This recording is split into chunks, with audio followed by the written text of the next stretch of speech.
Hello friends, આજે આપણે બનાવીશું કાઠિયાવાડી ઢાબા સ્ટાઇલ દમ આલુ। તેના માટે 500 ગ્રામ જેટલા બટાકા મેં સાફ કરી અને મીઠું નાખીને બાફી લીધા છે। એક વિસલ જ વગાડવાની છે, કેમ કે આપણે બહુ ઢીલા નથી કરી દેવાના, તો એક વિસલમાં નાના બટાકા થઈ જાય છે। તેને સરસ એવા છાલ નીકાળી લઈશું। પછી તેમાં આપણે કાંટા ચમચીની મદદથી સરસ હોલ કરી લઈશું। બધા બટાકાને બધી સાઈડથી હોલ કરવાના છે, જેથી ક્રિસ્પી બનીને રેડી થાય। તો તેને આપણે સેલો ફ્રાય કરીશું, ડીપ ફ્રાય પણ કરી શકાય છે। આ રીતે આપણે બધા બટાકાને સેલો ફ્રાય કરી દઈશું, જ્યાં સુધી બટાકા ગોલ્ડન બ્રાઉન ના થાય અને ઉપર ક્રિસ્પી એવું પડ ના થાય ત્યાં સુધી આપણે ધીમા તાપે તેને શેકવાના છે।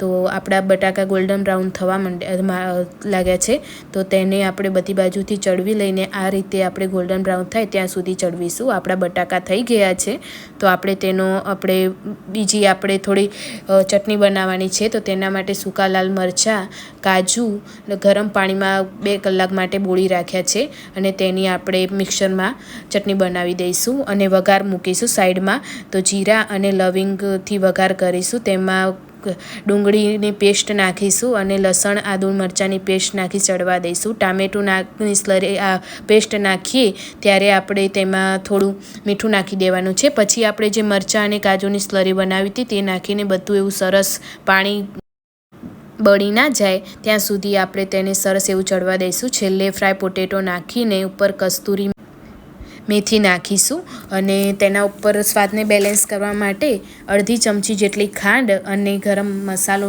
નાખીશું। તમે દમ આલુનો સ્પેશિયલ મસાલો પણ એડ કરી શકો છો અને ગરમા ગરમ એવું આપણે કોથમીર નાખીને સર્વ કરીશું। એકદમ ઢાબા સ્ટાઇલ આપણું દમ આલુ બનીને રેડી છે। જો તમને આવી રેસીપી જોવી ગમતી હોય તો મારી ચેનલને સબસ્ક્રાઈબ કરવાનું ભૂલતા નહીં।